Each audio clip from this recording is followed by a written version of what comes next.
இயேசுவின் நாமத்தில் உங்களை வாழ்த்துகிறோம். நீதிமொழிகளின் புத்தகம் 20ஆம் அதிகாரம்.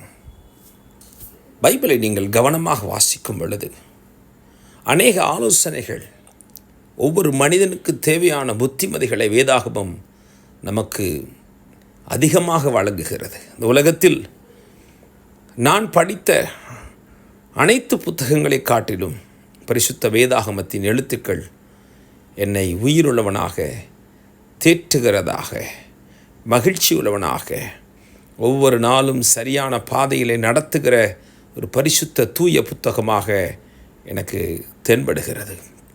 அதை நான் விசுவாசிக்கிறேன்.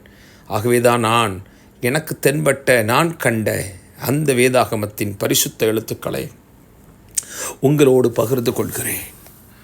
இன்று நாம் தியானிக்கிற பகுதி 20ஆம் அதிகாரம், நீதிமொழிகள் 4ஆம் வசனம். சோம்பேறி குளிர்கிறதென்று உளமாட்டான்.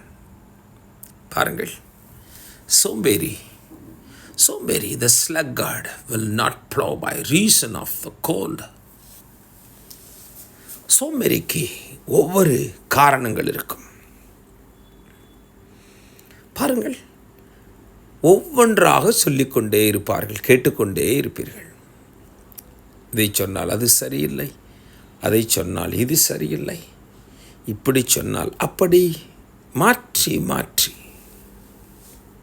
சோம்பேறி குளிர்கிறது, வெளியிலே குளிர்கிறது, மழை பெய்கிறது, குளிர்கிறது, கிளைமேட் சரியில்லை, இருட்டாக இருக்கிறது, வெயிலாக இருக்கிறது, மயக்கம் வருகிறது போல் இருக்கிறது. சோம்பேறியின் வார்த்தைகள். ஒருவேளை காலை நேரத்தில் ஒருவேளை நீங்கள் ஒருவேளை இதை கேட்டுக்கொண்டிருப்பீர்கள் என்றால் உங்களுக்கு சற்று எரிச்சல் கூட வரலாம். அம்மா, ஐயா, கவனியுங்கள், தயவு செய்து அன்போடு சொல்லுகிறேன்.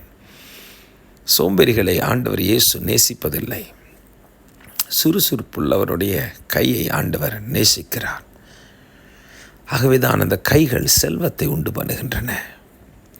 தரித்திரத்தோடு நீங்கள் வாழ வேண்டாம். தேவன் உங்களை சிறந்த வாழ்க்கைக்கு நேராக நடத்த விரும்புகிறார். உங்கள் கரங்களை ஆண்டவர் உறுதிப்படுத்துகிறார். கையின் பிரயாசங்களை ஆண்டவர் ஆசீர்வதிக்கிறார். ஆனால் நீங்கள் உழைக்க வேண்டும். சோம்பேறிகளாக வாழ்வது தேவனுடைய சித்தம் அல்ல. கர்த்தர் நல்ல ஞானத்தை தருவாராக. ஆமென்.